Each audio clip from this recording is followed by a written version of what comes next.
Bismillahirrahmanirrahim. Now we are going to talk about topic 6.6 from chapter number 6, that is chemical energetics, class first year.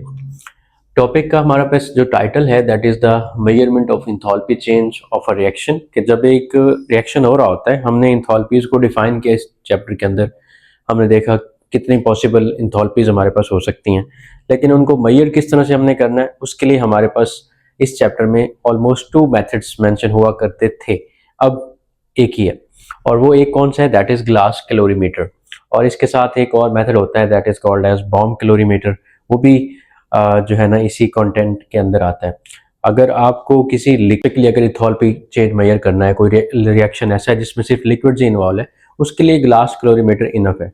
लेकिन अगर आपको gas कोई reaction ऐसा है जो गैस फेज में हो रहा है या फिर कोई ऐसा रिएक्शन है जिसमें आपको बहुत ज़्यादा टेम्परेचर चाहिए और आपके पास सॉलिड है, तो उसके लिए आपको बॉम्ब कैलोरीमीटर की हेल्प लेना पड़ती है। लेकिन हमारे सिलेबस में क्या है, जस्ट ग्लास कैलोरीमीटर है, तो उसी को हम डिस्कस करने वाले हैं।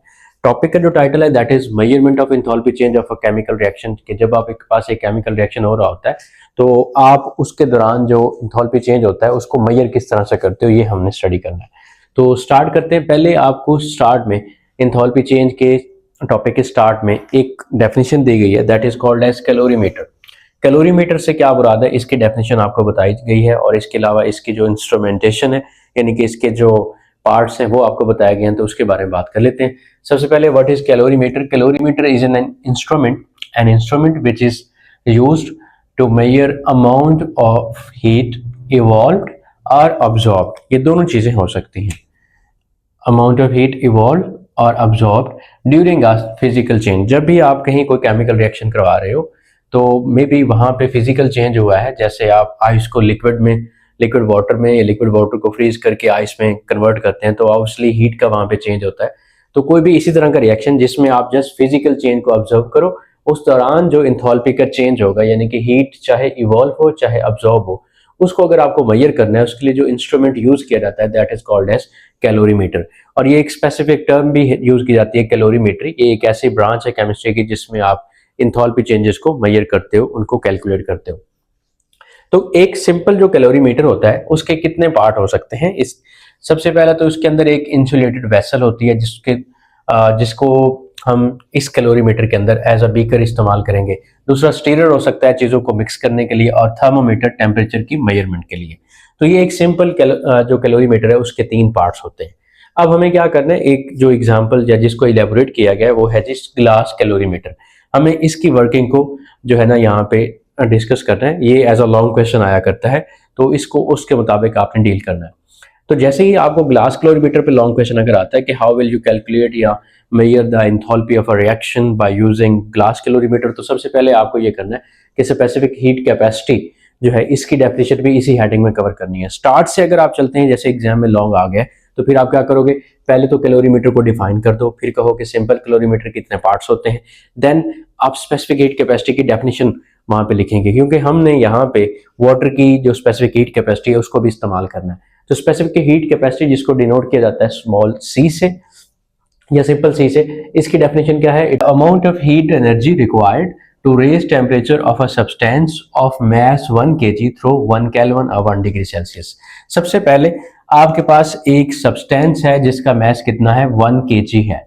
आप चाहते हैं कि उसके टेम्परेचर में 1 केल्विन या फिर 1 डिग्री सेल्सियस का चेंज आ जाए, यानी कि उसका टेम्परेचर इतना बढ़ाना चाहते हैं। तो इतना टेम्परेचर चेंज लाने के लिए, इतना टेम्परेचर उस 1 kg मास रखने वाली सब्सटेंस का इतना टेम्परेचर बढ़ाने के लिए जितना आपको उसको हीट एनर्जी प्रोवाइड करनी पड़ेगी, that will be called as specific heat capacity.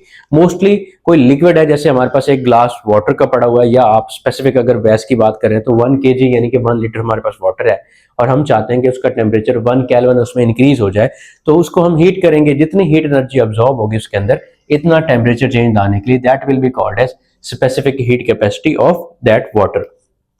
Specific heat capacity of water की जो वैल्यू है वो फिक्स होती है, दैट इज 4.18 जॉल पर ग्राम पर केल्विन, या फिर आप इसको जॉल पर ग्राम पर डिग्री सेल्सियस भी कह सकते हो। और इसकी एग्जैक्ट वैल्यू है 4.18। इसको राउंड ऑफ करके हम 4.2 जो है बुक्स के अंदर मेंशन किया करते हैं।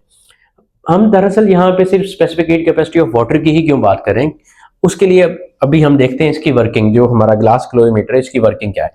ये आपके पास एक स्कीमेटिक डायग्राम बनाई गई है, मैं साथ में एक पिक्चर भी लगा दूंगा जिस तरह से ग्लास क्लोरीमीटर हमारे पास दिखता है। तो ये एक सिंपल सी स्केच डायग्राम है, जब आपको लॉन्ग क्वेश्चन अटेम्प्ट करना है तो इस तरह से डायग्राम बना दिए। ये सबसे बाहर आपने एक बीकर लगाया, एक बड़े वाला बीकर, उसके अंदर दूसरी ब्लू लाइन से एक और बीकर आपने बना दिया, और उन दोनों के दरमियान ये जो रेड लाइंस है ये शो कर रही हैं कि आपने इंसुलेशन मटेरियल इस्तेमाल किया। यहाँ पे हमारी बुक में जो मेंशन है इंसुलेटेड मटेरियल, जो कि हीट कंटेंट को या हीट को बाहर आने से रोकेगा, वो है कॉटन वूल। इन दोनों की दीवारों के दरमियान हमने क्या कर दिया, यहाँ पे कॉटन वूल को फिल कर दिया।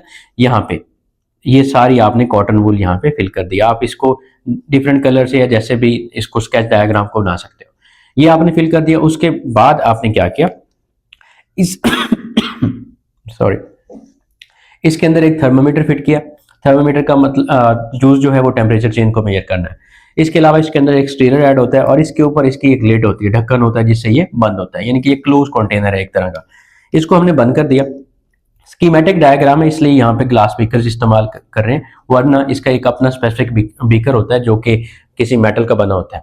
तो इसके अंदर हमने क्या करना है, जैसे ही थर्मामीटर ऐड किया हमने, थर्मामीटर के ऊपर एक रीडिंग आएगी जो हम नोट कर लेंगे, that will B T1 initial temperature. Suppose वो 25 डिग्री सेल्सियस है, सपोज्ड वैल्यू, ये हमने नोट कर ली। उसके बाद हमने क्या किया, हम जिस भी सब्सटेंस का रिएक्शन करवाना चाह रहे हैं, सपोज यहाँ पे बुक के अंदर मेंशन किया गया कि आप एक एसिड HCl और NaOH एक बेस लेते हो। आपको मालूम है कि जब भी एसिड और बेस का रिएक्शन होता है तो वो एक्सोथर्मिक रिएक्शन होता है। जैसे न्यूट्रलाइजेशन रिएक्शन है, एक एक्सोथर्मिक रिएक्शन है, वहां से 57.4 आपको किलो जॉल पर मोल एनर्जी मिलनी ही मिलनी है। तो आपने इसके अंदर वो रिएक्टेंट्स ऐड किए, और यहाँ जो वाटर की बार बार बात कर रहे हैं, हम जितने भी सब्सटेंसेस का इंथैल्पी कंटेंट मेजर करना चाहते हैं through by using this calorimeter, हम उन सारी सब्सटेंस को वाटर के अंदर क्या करते हैं, डिसॉल्व करते हैं। तो हमने क्या किया, HCl और NaOH का रिएक्शन करवाया, इसके अंदर ऐड कर दिया, वाटर भी ऐड किया। मोस्टली सब्सटेंसेस क्योंकि वाटर के अंदर ही होती हैं, तो इसलिए हमने इधर हीट कैपेसिटी जो जिसकी वैल्यू ऐड करनी है वो भी वाटर की ही होगी। तो हमने इन दोनों का रिएक्शन करवाया। पहले हमने टेम्परेचर मेजर किया था T1, और इन दोनों के रिएक्शन के बाद जब ये एक्सोथर्मिक रिएक्शन होगा तो यहाँ से हीट इवॉल्व होगी। हीट इवॉल्व होगी तो थर्मोमीटर पे कुछ न्यू रीडिंग शो होगी, वो हमारा कहलाएगी T2, that is final temperature. Suppose वो होगी हमारे पास 30 डिग्री सेल्सियस। सपोज वैल्यूज, यहां से हमें क्या चीज मिल सकती है, इन दोनों की वैल्यू से, यहां तक ये अमल हो गया, इन दोनों की वैल्यू से हम निकाल सकते हैं delta T. What is delta T? Delta T is the change in temperature, और ये हमें कैसे मिलता है, final T2 minus initial temperature. इन दोनों की वैल्यू से हमें डेल्टा टी जो है ना मिल जाएगा। और डेल्टा टी हमारे लिए जरूरी क्यों है, जब आपने ये सारी चीजें बता देनी है और जितना कुछ हमने बताया है यही चीज आपने थ्योरी की फॉर्म में वहां पे लिखनी है, और यही इसका पार्ट है इस लॉन्ग क्वेश्चन का। डायग्राम बनाने के बाद उसी को एक्सप्लेन करना है कि हाउ इट वर्क्स, तो वही आपका लॉन्ग का पार्ट बन जाएगा। जितनी चीजें मैंने यहाँ इलेबोरेट की हैं आपकी बुक में मेंशन है, वही चीजें आपने राइट डाउन करनी है। तो अब इस डेल्टा टी का हमें क्या फायदा है, दरअसल डेल्टा टी के जरिए ही हम enthalpy change of that reaction निकाल रहे हैं। ये असल पर्पज है ग्लास क्लोरीमीटर को इस्तेमाल करने का। तो इसको हमने 3 स्टेप में करना है। सबसे पहले आपने Q, heat content of that या heat change of that reaction, वो फाइंड करना है। वो कैसे फाइंड करोगे आप, M that is mass, C that is heat capacity, and delta T की वैल्यू हमें यहां से मिली सॉरी, M क्या होगा, मैस होगा, जो हमने जितनी जितनी सब्सटेंसेस वेव करके मेजर करके ली हैं उनका मैस यहाँ पे इंपुट कर देंगे। C क्योंकि मैंने कहा कि सारी सब्सटेंसेस हम ऑलमोस्ट वाटर के अंदर डिसॉल्व करके ऐड कर रहे हैं, तो हीट कैपेसिटी रफली हम यहाँ पे वाटर की ही ऐड किया करते हैं। और डेल्टा टी आपको अगेन यहीं से मिल जाएगा इसकी टेम्परेचर चेंज से। जब आप इन सब की वैल्यूज यहाँ पे कोड करोगे तो आपको क्या मिलेगा, हीट। क्यू से हम हीट को रिप्रेजेंट करते हैं। अब अगर आपको वो जो वैल्यू मिली है वो जूल में है तो आप उसको 1000 से डिवाइड करके किलो जूल में कन्वर्ट कर लो। ये हमारा स्टेप नंबर 2 कवर हो गया। और स्टेप नंबर 3 में आपने फाइनल टच देना है इसको, वो ये है कि डेल्टा एच को फाइंड करने के लिए आपने जो क्यू की आपको वैल्यू मिली है किलो जूल में, वो आपने डिवाइड करनी है नंबर ऑफ मोल से। अब नंबर ऑफ मोल्स आपको कहां पे मिलेंगे, नंबर ऑफ मोल्स आपको मिलेंगे बैलेंस केमिकल इक्वेशन से, ये वाली, कि जैसे आप इन दोनों का रिएक्शन करवा रहे हो तो आपके पास सॉल्ट बन रहा है NaCl और वाटर बन रहा है, तो इनकी मोल रेशियो निकालो। ये इसके भी 1 मोल रिएक्ट कर रहा है, इसका भी 1 मोल, तो यहाँ पे नंबर ऑफ मोल्स 1 + 1 2 हो गया आपके पास। आपको वैल्यूज आगे पुट नहीं करनी, बस बता रहा हूं कि ये n दरअसल क्या है, n stands for number of moles. तो यहां से जब आपको Q की वैल्यू मिल जाएगी, n की वैल्यू आप पुट करोगे तो आपके पास डेल्टा H जो कि इस ओवरऑल टॉपिक का पर्पस था वो मिल जाएगा। और डेल्टा एच को आपकी बुक में ऐसे भी लिखा गया है कि ऐसे लिख लें फिर भी ठीक है, और अगर ये लिख दें यानी कि क्यू को रिप्लेस कर दें उसकी इस फार्मूले से M C into delta T और डिवाइड कर दें एन से, आपको जो भी वैल्यू मिलेगी उसका यूनिट क्या आ जाएगा, किलो जूल पर मोल। इस तरह से हम डेल्टा एच किसी भी रिएक्शन का फाइंड कर सकते हैं by using glass calorimeter. Bomb calorimeter को ऑलमोस्ट कोई पार्ट नहीं दिया गया इस टॉपिक चैप्टर के अंदर, तो इंथैल्पी को मेजर करने का हमारी बुक में एक ही मेथड हुआ, that is called as glass calorimeter. तो यहाँ तक इंशाल्लाह आप लोग इसको कवर करो। नेक्स्ट टाइम इंशाल्लाह हम नेक्स्ट टॉपिक के साथ हाजिर होते हैं। टिल देन अल्लाह हाफिज, थैंक यू सो मच।